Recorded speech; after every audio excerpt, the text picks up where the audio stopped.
we start with, Sefer Shmiras Haloshon. Okay. And today's topic is the trust in Hashem.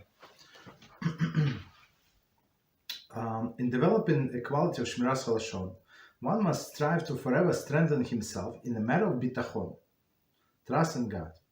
Bitachon is a sacred and vital component of divine service as a whole, and is critical and crucial and proper observance of the laws of Shmiras Haloshon. For example, let us suppose that someone does something to slight someone else's honor or affect his livelihood in some way. The victim's heart burns with a strong desire to make known the wrong done to him. He finds it difficult to quell this desire. Okay. Then he begins to reflect upon the sage's teaching that no one can affect that which was divinely ordained for his fellow, be it financial gain or a mark of honor, even by the hairbreadth. Talmud Yoma 38a. His desire is quelled. Okay. So let's do this piece again, and we're going to try to understand. So from the beginning. In developing quality of Shmiras Haloshon, meaning watching all time, right? What we say, one must strive forever to strengthen himself in the matter of Bitachon. So matter of Bitachon meaning that Hashem is running the world, and nobody can hurt us in any way unless it is was approved by Hashem, right? And even if we were hurt, we're not going to lose anything more than we were supposed to. Okay. Right? Bitachon is trust in God. Okay. Bitachon is sacred and vital component of divine service. So, I mean, without Bitachon, a person, people, that's why people get depressed, right? That's why people take drugs and alcohol and all other things. Right? Because they try to hide the misery behind that. Right? Bitachon is sacred and vital component of the divine service of as a whole. Meaning, when you know that Hashem running the world, it's much easier to live in this world. And a crucial and proper observance of the laws of Shmiras Haloshon. So especially in Shmiras Haloshon, meaning that if you know that Hashem is going to take care of you no matter what, so why should you bother? Why should we answer that person? Okay. For example, let us suppose that someone does something to slight someone's honor or affect his livelihood in some way. So this guy went to our boss and told all of this Lashon Hara because he wanted that position. Okay, it's very interesting. The victim's heart burns with a strong desire to make known the wrong done to him. So meaning he wants to let everybody know that he is not guilty. Okay. He or she, right? Okay, that's right. I mean, we have to remember that we have another mitzvah to have our name cleared, right? Clean name.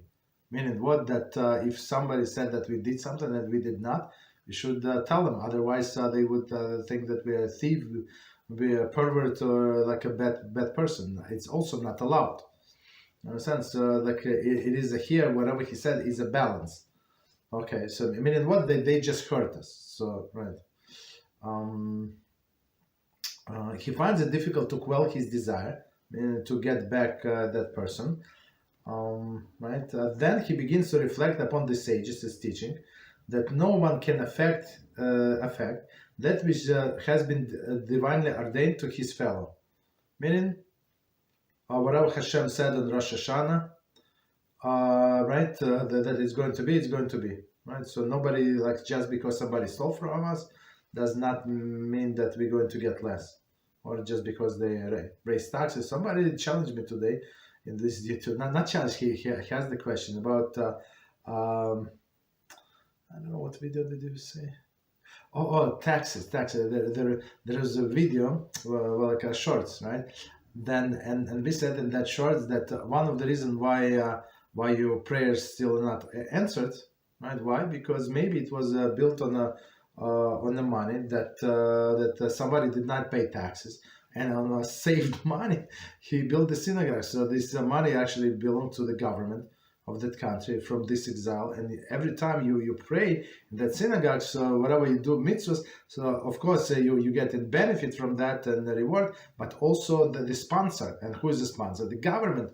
So that's why I would say that's why our exile never ends. Why? Because you always, not that you, I mean anybody here in this group, but people who do this, they stranded the governments, right? So they have these governments had a case against us. So if we would holy and pure, they would not have a case against us. Hashem would not allow. You understand? So we said that's one of the reasons. We gave a few reasons, but this was one of the reasons. So the guy said, but these taxes are not fair. I don't know. He said, okay, but can Jew protest? I said, no, the Jews not to pay or protest. I said, a Jew cannot do that. So it's actually from it's not against the Torah to pay taxes. Actually, one of the examples of the Torah, it says that you must obey the government rules, right? Medina,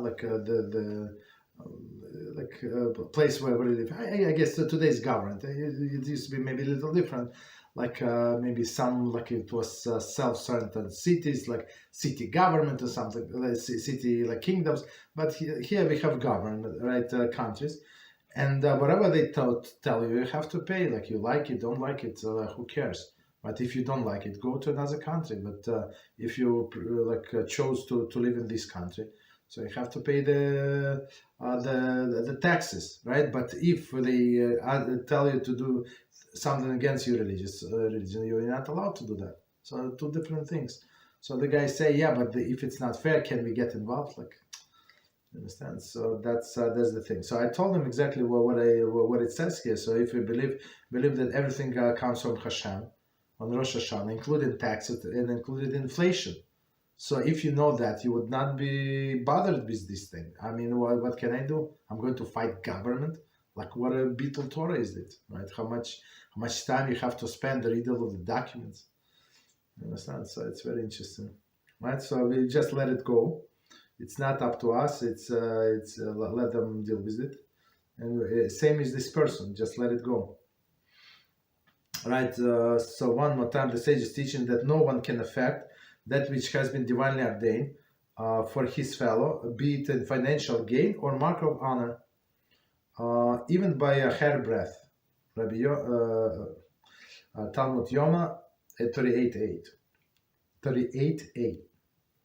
His desire is quelled. Okay, so now he said, look, why should I bother if Hashem is going to take care of me anyway? Right? Continue. David said, trust in Hashem and do good, that you may dwell in a land of nourish, and in the land, and nourish yourself with faithfulness. Tehillim 37:3. David first exhorts us to trust in Hashem and only then to do good. Very interesting. For divine trust is a solid foundation upon which the good endeavor should be established. We must explain this. It's very, very deep thought. So one more time. David said, trust in Hashem and to do good. So Tehillim, it's actually very, very precise. Right? And I would say that halacha is like David, not like clowns say.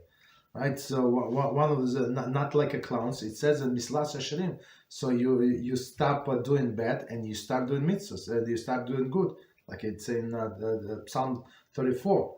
And some clowns say no, let's do good, and then they're going to stop bad because you're doing good. Absolutely not. So far it did not work in majority of the cases, right? So here's also David tells us. So Mislash Hashirim said, stop sinning, right? When you stop sinning, then you go to alacrity and start performing mitzvahs. Okay, so David said, trust in Hashem. So that's step first, and do good. So meaning doing good is actually based on trusting in Hashem. and you may dwell in the land and nourish yourself with faithfulness. Right? You may dwell in the land and nourish yourself with faithfulness. And what that you're not going to lose, right? Be nourished. Okay, David first exhorts us to trust in Hashem and only then do good. Right? For divine trust is a solid foundation. So without trusting in Hashem, and people they say, Rabbi, can you give me a blessing for my parnasa? Okay, I give beautiful blessing for a parnasa. 2 months later, can you give me a blessing for parnasa? I gave. At the third time, I said, look, you think my blessing have an expiration day or something? Then they say it's expired in 60 days. Stop it. Have some faith. Give Hashem some chance to perform. If you always nervous rock, you're going back and forth. And it says if you don't believe in the blessing of a rabbi or somebody who is blessing, the blessing is never going to come true. Actually, I learned today. I don't have a book with me, but I mark to the short from this. Right? It says in the Kings 2. I don't remember exactly what was it, but it was in commentary. It's an incident of Elisha reviving a child, second child. Okay. So continue. Right. Okay. So that's the thing. So trust in Hashem, it's a foundation, right? And only then to do good. Because if you do good and it's shaking and it's rolling all over the place, it's not going to work. But if you have solid foundation, right, then you can build up on it. For divine trust is a solid foundation upon which a good endeavor should be established. So that's why I always say people think that they're smart, they watch TV, they watch not TV, lectures and stuff. I say, look, you don't have foundation. You have exactly zero foundation. And so you have to start from the basic. You read parasha, build up, do a Kitzur Shulchan Aruch to know some halachas, and then you build up. But you don't go from high level classes you're in, try to understand. And even if you understand, useless. There's no room to put it. You have a beautiful, I don't know, a garment or something, but you're going to walk in mud. What is the point? Okay, stop here. Any questions on what we said? Rabbi? Yes. Question. There's a question on the board about Bitachon. Yes, go ahead, please.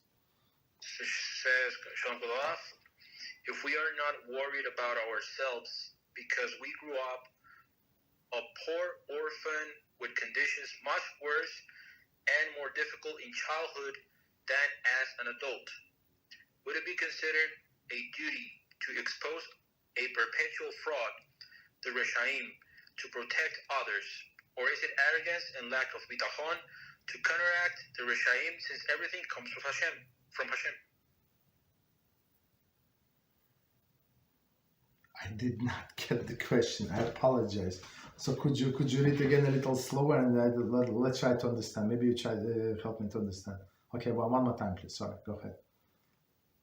Mm-hmm. Okay, so it says if we are not worried about ourselves. Not worried about ourselves because we have a difficult upbringing. Okay, tough, yeah. Tough person. Yeah, Baruch Hashem. Yeah, go ahead. Yep. Would it be considered a duty to expose a perpetual fraud? Mm-hmm. I don't know why it says perpetual. Okay, I don't know, but probably against the others, against the other, the way I understand, but we're going to continue. The way I think that the person is going to, is leading to that this person does not care, right? But other people, they are softer people, right? And there is somebody fraudulent person that can hurt them. And if this person is allowed to protect them, that's what I understand. But let's continue. It should be considered a duty to expose a perpetual fraud. Then it says the Reshaim, to protect others, or Is it arrogance and lack of bitachon to counteract the Reshaim, since everything comes from Hashem? Okay, I got the question. That's all right. That's Yep. okay. I apologize. Yeah. That's now it makes sense. Right. So the thing is, so let me just rephrase the question. So a person is not bothered by something, so he or she can handle all of these crooked people, but but other people not much so. So if a person see that somebody is a crook, and right, I mean, does he or she must warn other people about the situation, but because they may get hurt. Is it obligation? It's 100% obligation. We're not allowed to count on a miracle. So for Hashem to protect this person, maybe somebody come to rob him, and maybe this Rabbi got a headache and went back. Like we don't count on that. So you do what you must do according to nature rules of the nature. If you need to call police, you call police. If you need to warn that person to buy second luck or something, so you do that. Yeah, we must protect them. Absolutely, it's our duty. And one of the example from Chumash is actually Rivka, right? Rivka. How so? So it's famous episode, famous thought, how Yitzchak did not know. See, he was such a holy person, and he did not know that the ace of Russia, everybody knew, and Yitzchak with his godly vision did not know. Does not make sense. Of course, there are many explanations, but one explanation I heard, it's actually from Rabbi Reuven Shlita. Right, and very, very interesting. I never heard it anywhere else or read it anywhere else. That's very interesting, right? That so he said that Rivka, she sends this rottenness, if you can call it, of Esav, right? Why? Because she grew up in that environment. She grew up in a house of Lavan and Bisuel, all of these gangster, all of these low life people. You understand? So she was exposed. Like maybe if you're neighbor of that person, maybe you don't see everything clearly. But if you're part of this household, you are they talk. The parents talk among each other. They want to poison Eliezer. So the whole gangs. Of course, kids know what's going on.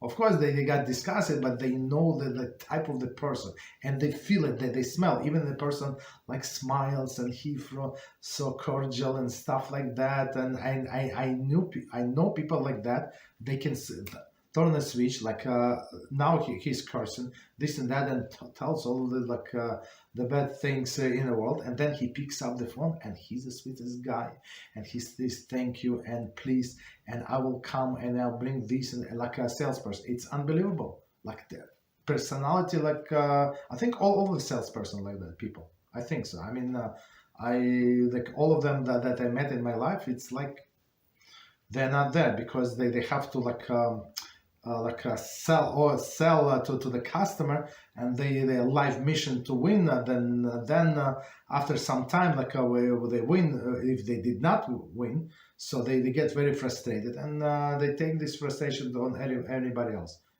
So I have salespeople in my company. They never say hello.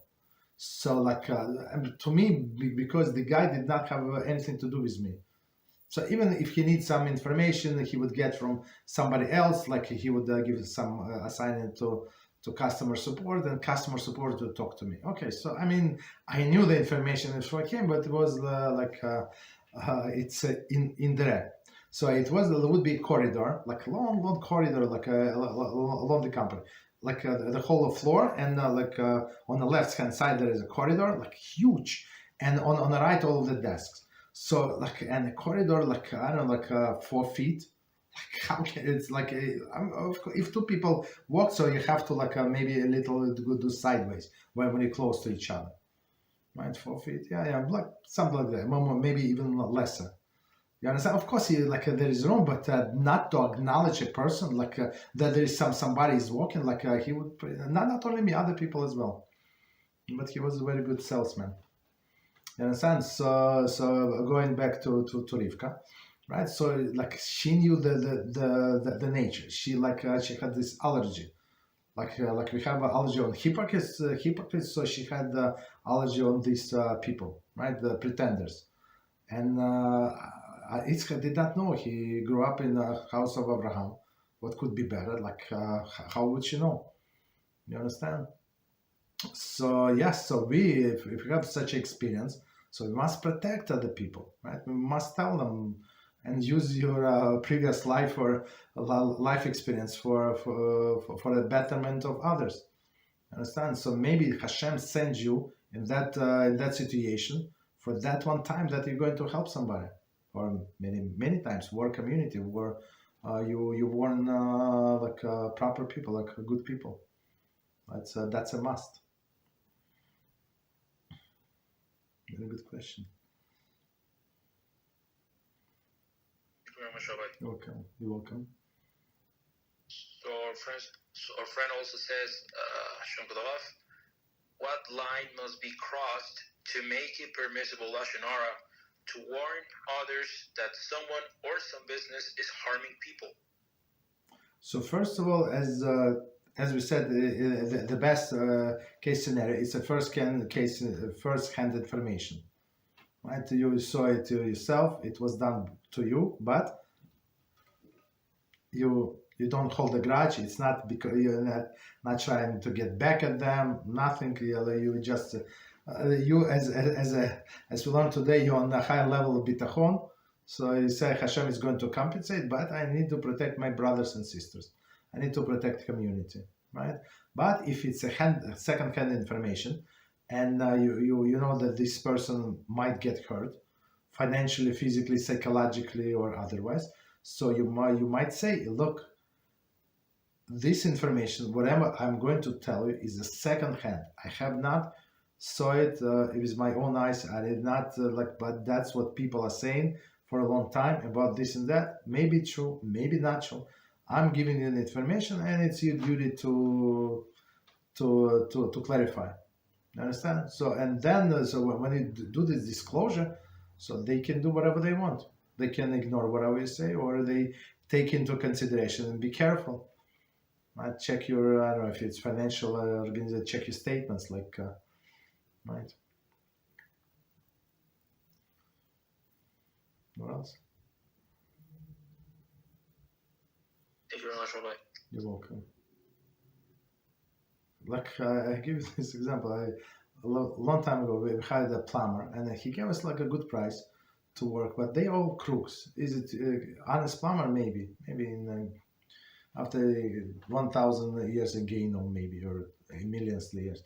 So he comes and the best price, and look, the guy says show pictures with this job, that job. Okay, I did not have such a difficult job, but so I say how much is it, and he gave me price and plus what is it?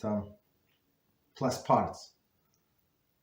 I thought I looked at the parts it's not much. I know how much parts cost approximately, not to the penny, but approximately. So I thought, okay, maybe such and such amount. Okay, no problem. And then the price, and then he did not want to go to the store. So I have something in my basement. I said, please, yeah, you use it. Look, there is no problem.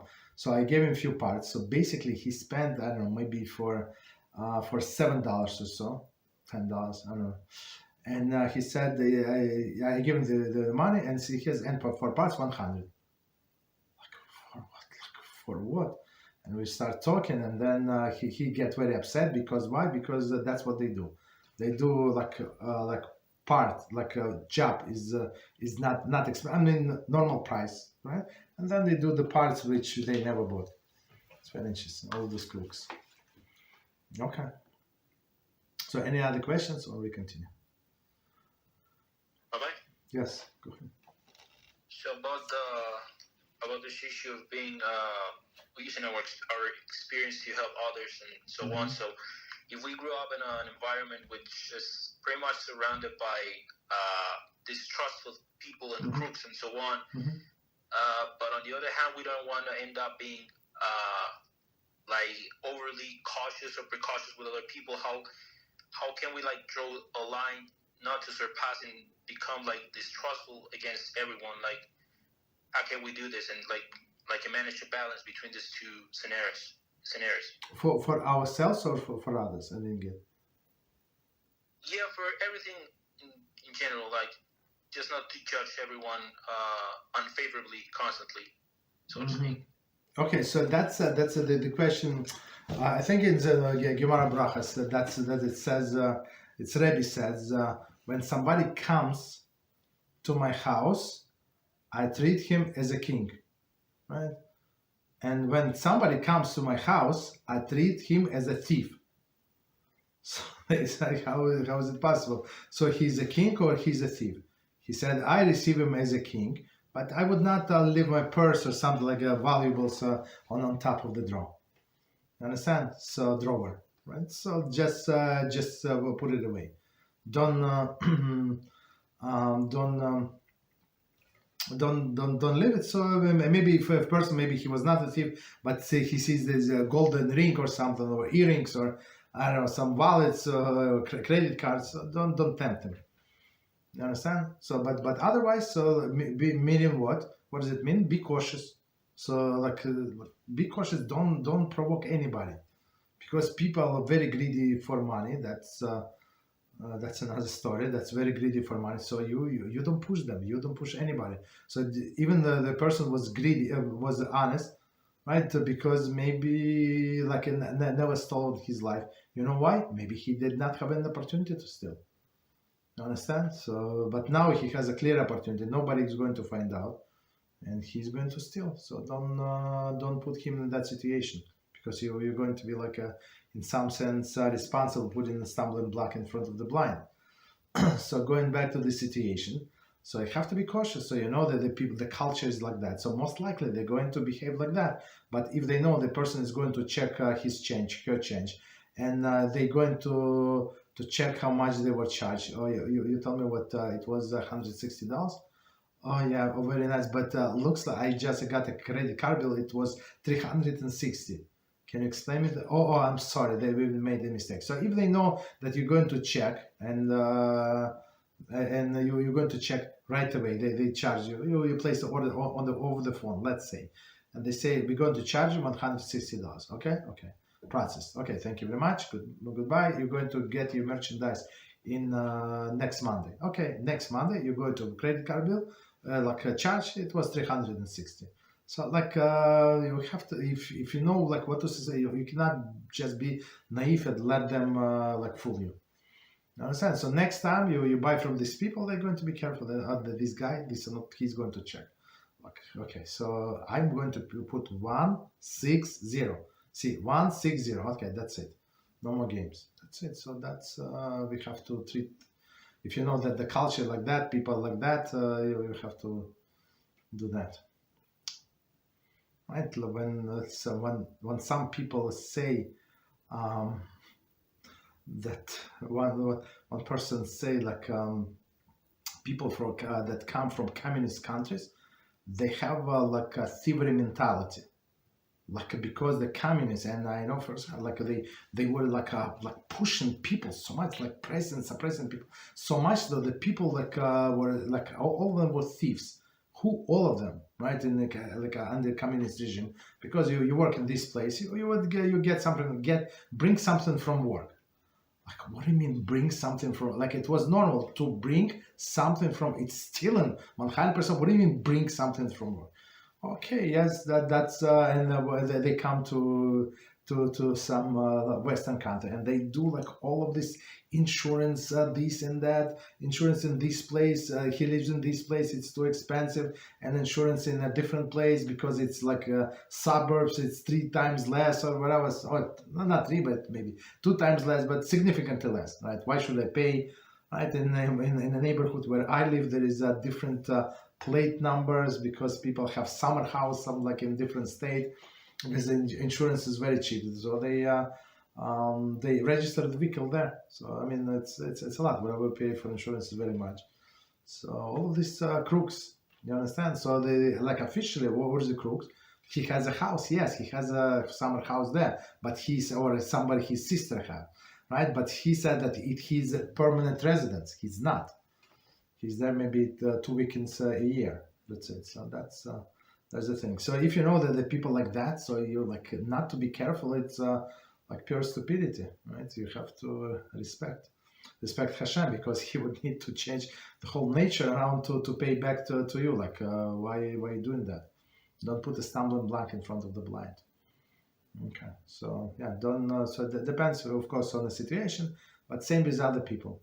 Okay. So, but with other people is a little more difficult, much more difficult. Or like not, we must be more cautious, because the whatever we say might be Lashon Hara, might be, maybe yes, maybe not. If it's for a constructive purpose and you you did all of the steps, all right, so it's not Lashon Hara. But if not, so it could be Lashon Hara. Okay. What else? Thank you very much, Rabbi. You're welcome. So, just to draw the line, so the mitzvah of judging everyone favorably would be only amongst Amitecha, right? Yes. Only amongst people that have Torah. The rest of the people, one has to do what Rabbi Lev just explained, right? Mm-hmm. Mm-hmm. Yes. Thank you very much, Rabbi. You're Thank you very much, Rabbi. Yeah, but I think I don't remember we published this video or not. So, but it was 100%. So that's what they say. When this thing happened in Israel, everybody was screaming. I mean, like unity is the most important. This not religious people don't hate us. We can dance with them. So we said, yeah, it's very good. The unity is very good. It's not long lasted. So as soon as it's going to quiet down a little, everybody go to their business. No more amisecha, no more like dancing there. But amisecha is your nation. So I said, if you want a unity is only according to God. Unity only according to Hashem's Torah. There is no other unity. And these people, they when they behave like this, they took themselves from the definition of misecha by not, like misecha your nation, but not observing Torah and mitzvahs. So if you're such a holy person and you want to help the soldiers, you want to help the holy Jews, so make them become a misecha. Explain about Shabbos, about intermarriage, other things, kosher, right? But people like, of course, it's better like to eat together the kosher food and dance together and listen to an inspiration story. And then go back and be exactly low lives that they were. Understand? So it's not our way.